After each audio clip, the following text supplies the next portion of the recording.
ഏവർക്കും സ്വാഗതം. ധ്യാനിക്കാനും കൈവരിക്കാനും പ്രതിജ്ഞയെടുക്കുക എന്ന ഹാർട്ട്ഫുൾനെസ് മാസ്റ്റർ ക്ലാസുകളെക്കുറിച്ച് അടുത്ത 3 ദിവസം നിങ്ങൾ ഏവരുമായി പങ്കുവെക്കുന്നതിൽ ഞങ്ങൾക്ക് അതിയായ സന്തോഷമുണ്ട്.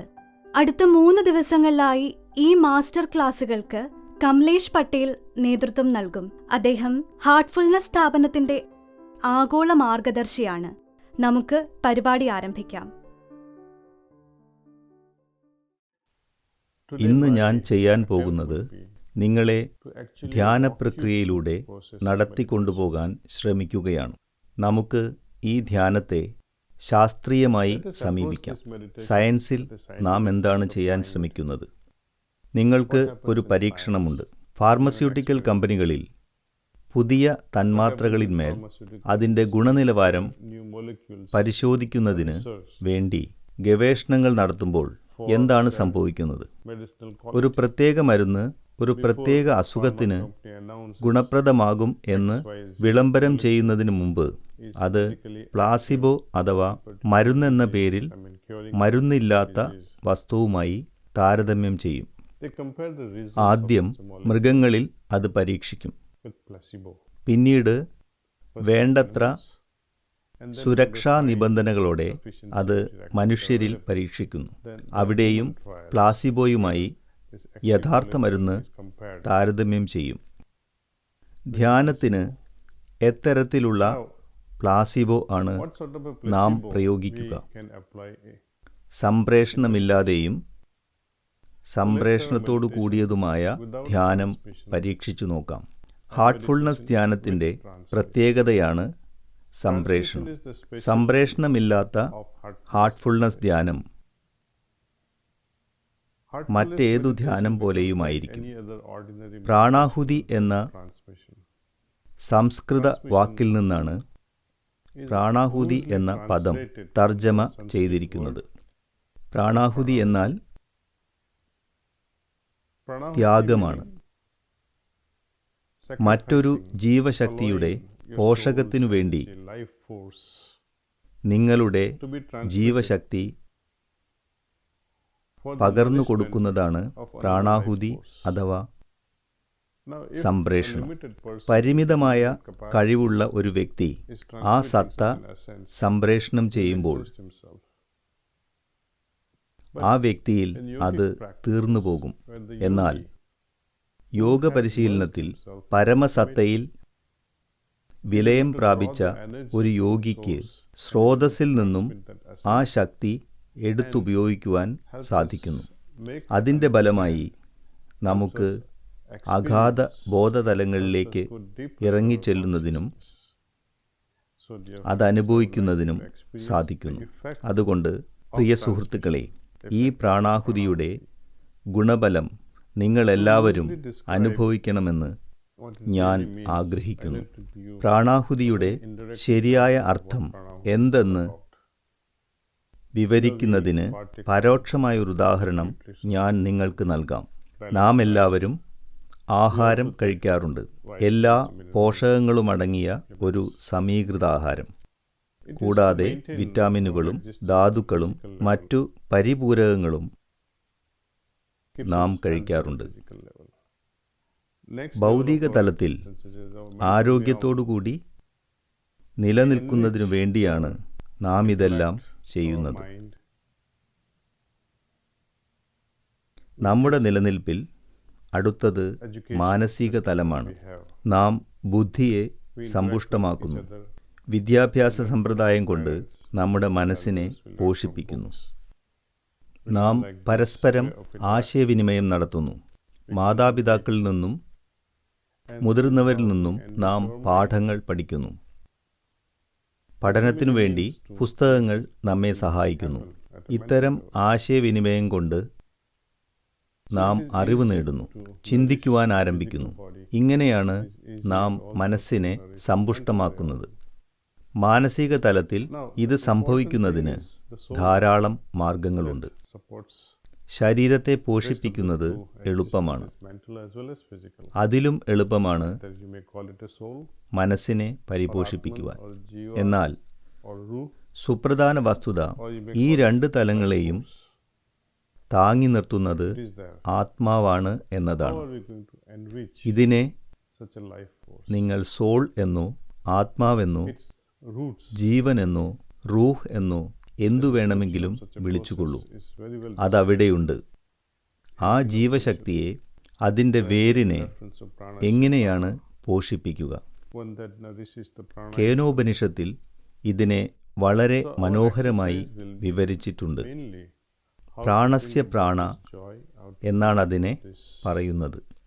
അതുകൊണ്ട് നമ്മുടെ ലക്ഷ്യം എങ്ങനെ ഈ ആനന്ദം നമുക്ക് കൈവരിക്കാം, ഈ നിർവൃതി എങ്ങനെ നേടാം, പ്രാണാഹുതി എങ്ങനെ സ്വീകരിക്കാം എന്നെല്ലാമാണ്. സംപ്രേഷണമില്ലാതെ പല സമയത്തായി നാം ചെയ്ത ധ്യാനവും ഇതുമായി എങ്ങനെ താരതമ്യം ചെയ്യാം എന്ന് നമുക്ക് നോക്കാം. ഇതെങ്ങനെയാണെന്ന് നോക്കുക, താരതമ്യപ്പെടുത്തുക, അത്രയേയുള്ളൂ. നിങ്ങൾക്കിഷ്ടപ്പെടുകയാണെങ്കിൽ നമുക്ക് അടുത്ത തലത്തിലേക്ക് നീങ്ങാം. ഒരു പരീക്ഷണം കൊണ്ട് മാത്രം തൃപ്തിയായി കൊള്ളണമെന്നില്ല. 100 തവണ വേണമെങ്കിൽ നിങ്ങൾ പരീക്ഷിച്ചുകൊള്ളൂ. അതെ, ആ 100 തവണയും എൻ്റെ ധ്യാനത്തിൽ എനിക്ക് ആ വ്യത്യാസം അനുഭവപ്പെട്ടു എന്നുറപ്പുവരുത്തിക്കൊള്ളൂ. ഇപ്പോൾ നിങ്ങൾ തയ്യാറാണെങ്കിൽ നമുക്ക് ധ്യാനത്തിലേക്ക് പ്രവേശിക്കാം. എന്നാൽ ധ്യാനം ആരംഭിക്കുന്നതിന് മുമ്പ് നമുക്ക് റിലാക്സേഷൻ ചെയ്യേണ്ടതുണ്ട്. ധ്യാനത്തിൻ്റെ അടുത്ത പടിയിലേക്ക് പ്രവേശിക്കുന്നതിന് മുമ്പ് നമ്മുടെ ശരീരത്തിന് വിശ്രാന്തി ആവശ്യമുണ്ട്. ഈ പ്രക്രിയ കൂടുതൽ സമയമെടുക്കില്ല. വളരെ ലളിതമാണിത്. ഇത് നിങ്ങൾക്ക് വേറെ തരുന്നതായിരിക്കും. 2-3 മിനിറ്റിൻ്റെ കാര്യമേയുള്ളൂ. ഇതിൽ കുറച്ചധികം പടികളുണ്ട്. എന്നാൽ ചില പടികൾ വിട്ടുപോയാലും സാരമില്ല. ഈ റിലാക്സേഷൻ നിങ്ങൾക്ക് സ്വയം പരീക്ഷിക്കാവുന്നതാണ്.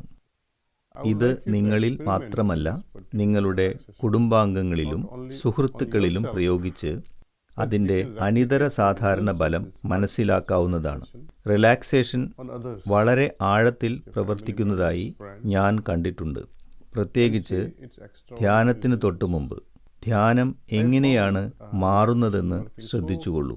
റിലാക്സേഷന് ശേഷമുള്ള ധ്യാനം എടുത്തു പറയാവുന്നതാണ്.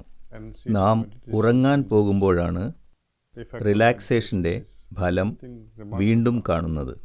നാം ചെയ്യാൻ പോകുന്ന ഈ പ്രക്രിയ കിടക്കയിൽ കിടന്നുകൊണ്ട് ചെയ്തു നോക്കൂ. മാനസിക പിരിമുറുക്കത്തിലിരിക്കുന്ന സമയത്താണ് മൂന്നാമത് ഇതിൻ്റെ പ്രയോജനം. അല്ലെങ്കിൽ ഉത്കണ്ഠയോ ഭീതിയോ ഉണ്ടാവുമ്പോഴാണ്. ആ സമയത്ത് നിങ്ങൾ ചെയ്യേണ്ടത് വലതു കൈയിലെ പെരുവിരൽ കൊണ്ട് വലത് നാസിക അടച്ചുപിടിച്ച് ഇടത് നാസികയിൽ കൂടി 10 തവണ ശ്വസിക്കുകയും ഫലം ശ്രദ്ധിക്കുകയും ചെയ്യുക. തുടർന്ന് റിലാക്സേഷൻ ചെയ്യുകയുമാണ് വേണ്ടത്. ശരി, നിങ്ങളെല്ലാവരും തയ്യാറാണെങ്കിൽ എല്ലാവരും സാവധാനത്തിൽ കണ്ണുകൾ അടയ്ക്കുക.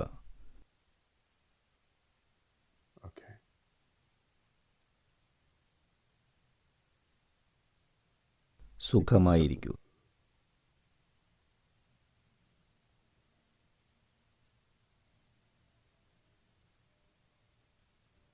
ഭൂമി മാതാവിൽ നിന്നുള്ള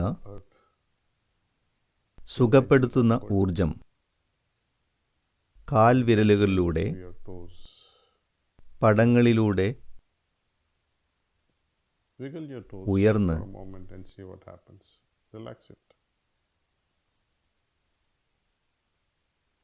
ശരീരത്തിൽ പ്രവേശിക്കുന്നതായി അനുഭവിക്കുക.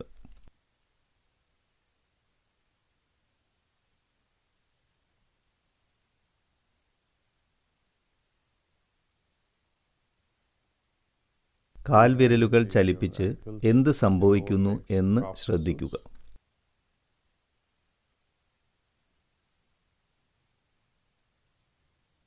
അവയെ റിലാക്സ് ചെയ്യുക.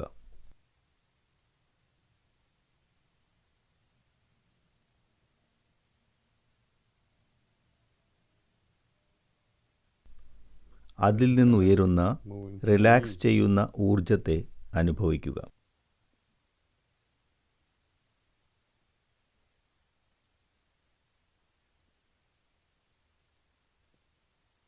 ഉപ്പൂറ്റിയിലും കണങ്കാലുകളിലും കാൽവണ്ണകളിലും ഊർജത്തെ അനുഭവിക്കുക. എങ്ങനെ റിലാക്സ് ആവുന്നു എന്ന് ശ്രദ്ധിക്കുക.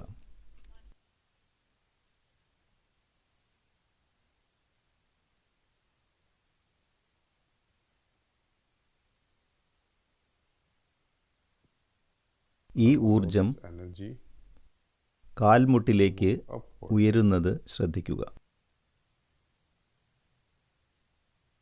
അവിടെ നിന്നും കാലിൻ്റെ മുകൾ ഭാഗത്തേക്കും ഇടുപ്പിലേക്കും ഉയരുന്നതായി അനുഭവിക്കുക.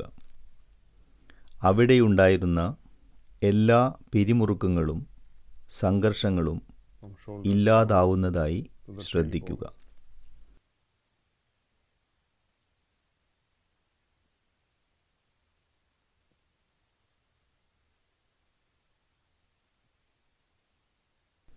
ഈ ഊർജം വീണ്ടും മുകളിലേക്ക് കയറുന്നതായി അനുഭവിക്കുക.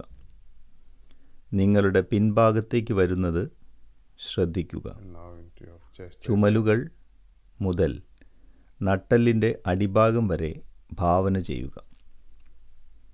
ഊർജം മുൻവശത്തേക്ക് വന്ന് ഉദരഭാഗത്തേക്കും നെഞ്ചിലേക്കും വരുന്നതായി ഭാവിക്കുക. ഉദരത്തിലെയും നെഞ്ചിലെയും സംഘർഷം അയഞ്ഞ് റിലാക്സ് ആയതായി അനുഭവപ്പെടുമ്പോൾ ഊർജം ചുമലിലേക്ക് നീങ്ങുവാൻ അനുവദിക്കുക. ചുമലിലെ പേശികൾ എല്ലാം അയഞ്ഞ് ഇല്ലാതാകുന്നതായി അനുഭവിക്കുക. ഊർജം കൈയുടെ മുകൾ ഭാഗത്തും കൈമുട്ടിലും കൈത്തണ്ടയിലും കൈപ്പത്തിയിലും വിരലുകളിലും വ്യാപിക്കുന്നതായി ശ്രദ്ധിക്കുക.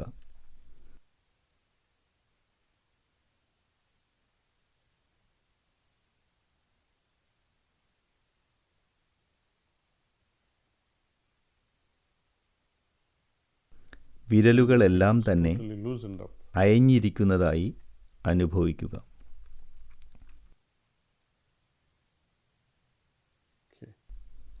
നിങ്ങളുടെ ശ്രദ്ധ കഴുത്തിലെ പേശികളിലേക്ക് കൊണ്ടുവരിക. അവിടെ റിലാക്സ് ചെയ്യുന്നതായി അറിയുക.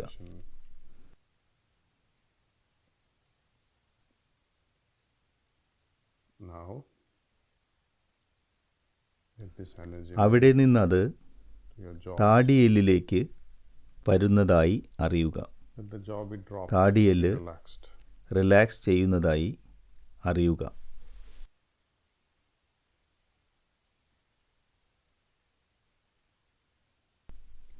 ഈ ഊർജം ചെവികളിലേക്കും മൂക്ക്, വായ, കൺപോളകൾ, നെറ്റിത്തടം, കവിളുകൾ എന്നിവിടങ്ങളിലേക്കും വ്യാപിച്ച്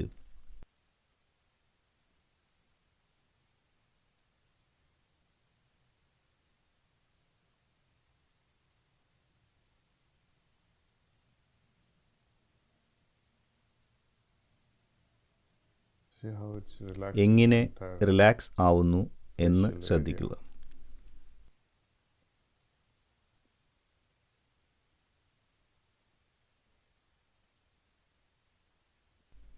ഊർജം വീണ്ടും മുകളിലേക്ക് കയറി തലയ്ക്ക് മുകളിലെത്തി റിലാക്സേഷൻ്റെ ഫലം തലയിലെല്ലായിടത്തും എത്തുന്നതായി അനുഭവിക്കുക.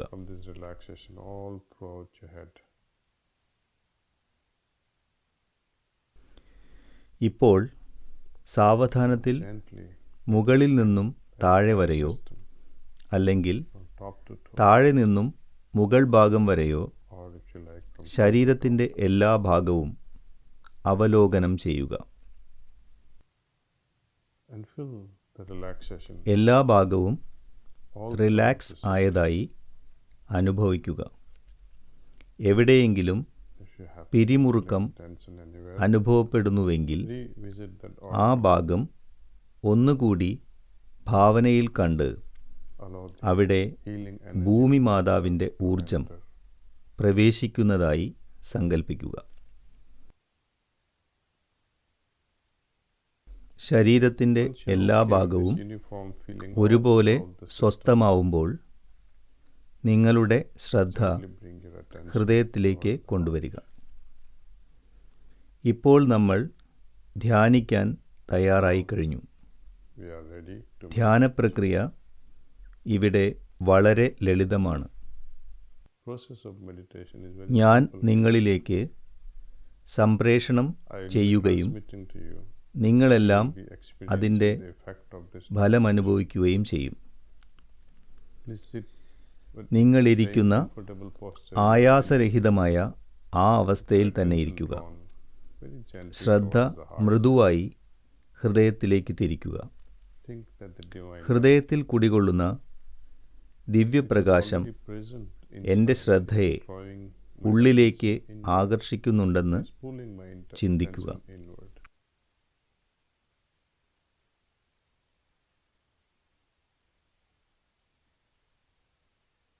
If thoughts do ചിന്തകൾ arise, just ഉയരുകയാണെങ്കിൽ remind yourself, നാം ഹൃദയത്തിലെ ദിവ്യപ്രകാശത്തിൽ meditating on ധ്യാനത്തിലാണെന്ന് divine light. സാവധാനത്തിൽ ഓർമ്മപ്പെടുത്തുക. ഇത് അവസാനിക്കുമ്പോൾ This process is ഞാൻ over. That's all Meditation is over. എന്ന് പറയും. അപ്പോൾ As നിങ്ങൾക്ക് that's all. കണ്ണു തുറക്കാം. That's when you open your eyes.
That's all.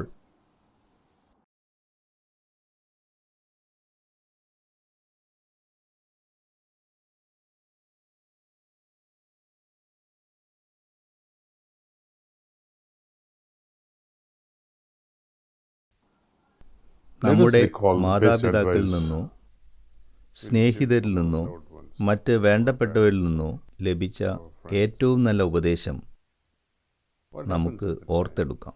അപ്പോൾ എന്തു സംഭവിക്കുന്നു? അത്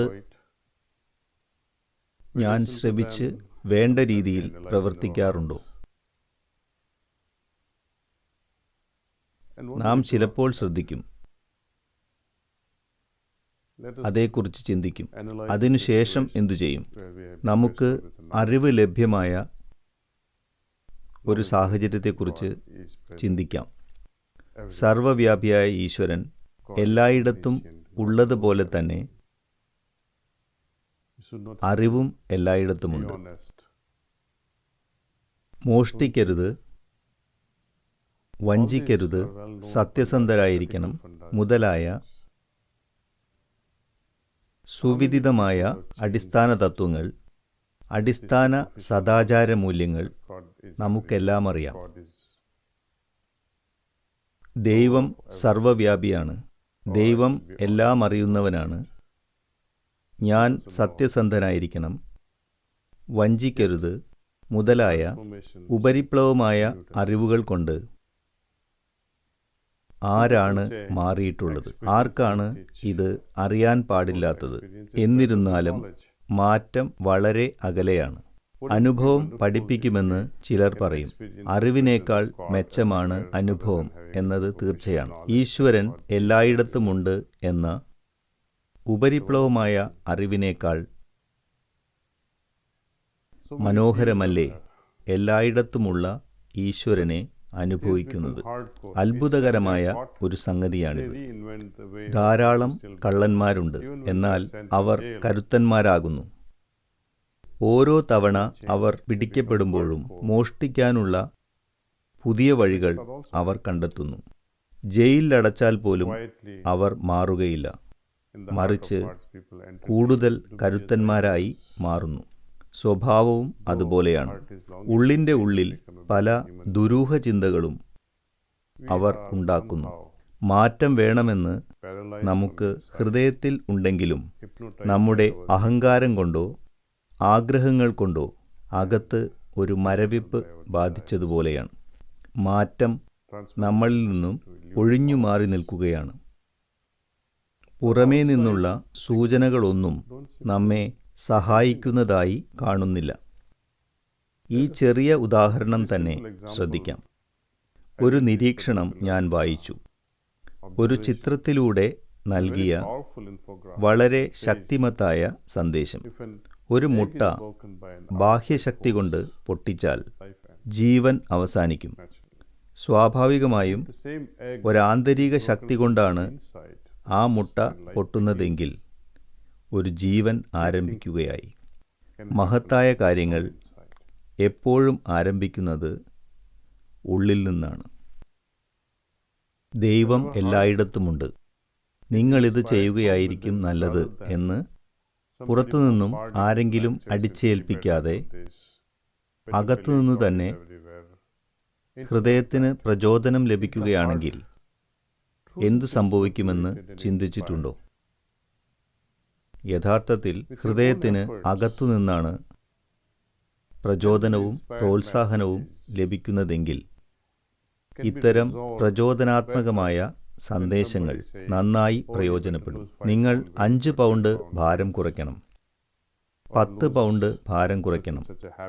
ആ സ്വഭാവം മാറ്റണം. പുകവലി നിർത്തണം, മദ്യപാനം നിർത്തണം, അത് ഭക്ഷിക്കരുത്, ഇത് ഭക്ഷിക്കരുത് എന്നീ ഉപദേശങ്ങൾ കൊണ്ട് യാതൊരു ഫലവുമില്ല. നമ്മളെ ആരും വീണ്ടും വീണ്ടും ഓർമ്മിപ്പിക്കേണ്ടതില്ല. ഏതൊരു പ്രതിജ്ഞയുടെയും വിജയം നമുക്കകത്തു നിന്നും ലഭ്യമായിട്ടുള്ള പ്രചോദനമാണ് എന്ന തത്വം സുപ്രധാനമാണ്. നിങ്ങൾ ഇപ്പോൾ ചെയ്ത ധ്യാനം എല്ലാവരും ആസ്വദിച്ചു എന്ന് വിശ്വസിക്കുന്നു. we learned about ഹാർട്ട്ഫുൾനെസ് പരിശീലനത്തിന് പല ഘടകങ്ങളുണ്ട്. ഇന്ന് നമ്മൾ റിലാക്സേഷനും പ്രാണാഹുതിയുടെ പിൻബലത്തോടെയുള്ള ഹാർട്ട്ഫുൾനെസ് ധ്യാനവും പഠിച്ചു. അതിൻ്റെ ഫലം നിങ്ങൾ അനുഭവിച്ചു കഴിഞ്ഞു. എല്ലാ ദിവസവും നിങ്ങൾക്ക് പുതിയതും ആഴത്തിലുള്ളതും നീണ്ടു നിൽക്കുന്നതുമായ അനുഭവങ്ങൾ ഉണ്ടാകുമെന്ന് ഞാൻ ഉറപ്പു തരുന്നു. മറ്റേതൊരു വിഷയത്തെപ്പോലെയും ഇവിടെയും ഒരു പ്രതിബദ്ധത നമുക്കുണ്ട്. നാം എപ്പോൾ ധ്യാനിക്കുമ്പോഴും ആനന്ദത്തോടു കൂടിയാണ് ചെയ്യേണ്ടത്. നിർബന്ധത്തിന് വഴങ്ങിയോ മറ്റേതെങ്കിലും സമ്മർദ്ദങ്ങൾക്ക് വഴങ്ങിയോ ഒരു വ്യായാമം പോലെ ചെയ്യേണ്ട ഒന്നല്ല ഇത്. നിങ്ങൾ നിർബന്ധത്തിന് വഴങ്ങിയാണ് ചെയ്യുന്നതെങ്കിൽ അതിനെന്തെങ്കിലും ഫലമുണ്ടാവുമെന്ന് എനിക്ക് തോന്നുന്നില്ല. ഓ, എനിക്കിത് ചെയ്യണമല്ലോ എന്ന് തോന്നാൻ പാടില്ല. ആനന്ദത്തോടുകൂടി ചെയ്യേണ്ട ഒരു കാര്യമാണിത്. അങ്ങനെയാണെങ്കിൽ ധ്യാനത്തിൻ്റെ ഫലങ്ങൾ നമുക്ക് ആസ്വദിക്കാനാവും. ദയവ് ചെയ്ത് ഇന്ന് നിങ്ങൾക്കുണ്ടായ അനുഭവം രേഖപ്പെടുത്തി വയ്ക്കുക. നാളെ ഞാൻ നിങ്ങളെ ഹാർട്ട്ഫുൾനെസ് ധ്യാനത്തിൻ്റെ മറ്റൊരു ഘടകം പരിചയപ്പെടുത്തി തരാം. നിങ്ങളെ ഉത്തേജിപ്പിക്കുന്ന ഒന്നാണത്. അതും വളരെ ലളിതമാണ്. അത് നാം നാളെ കൈകാര്യം ചെയ്യും. എല്ലാവർക്കും നന്ദി. ഇന്നിതിൽ പങ്കുചേർന്ന എല്ലാവർക്കും നന്ദി. കഴിഞ്ഞ 1 മണിക്കൂറോളം നിങ്ങൾക്കുണ്ടായ അനുഭവത്തെ വിചിന്തനം ചെയ്യുവാൻ ഞങ്ങൾ വിനീതമായി അഭ്യർത്ഥിക്കുകയാണ്. നാളെ തുടർന്നും കാണാമെന്ന് പ്രതീക്ഷിക്കുന്നു. അപ്പോൾ നാം ഉത്തേജന പരിശീലനം കൊണ്ട് നമ്മുടെ ദിവസത്തെ പുനഃസജ്ജീകരിക്കുന്നതിനെക്കുറിച്ച് പഠിക്കാം. ഹാർട്ട്ഫുൾനെസ് ധ്യാനം ഗഹനമാക്കുന്നതിനായി നാളെ വീണ്ടും കാണാമെന്ന പ്രത്യാശയോടെ നമസ്കാരം.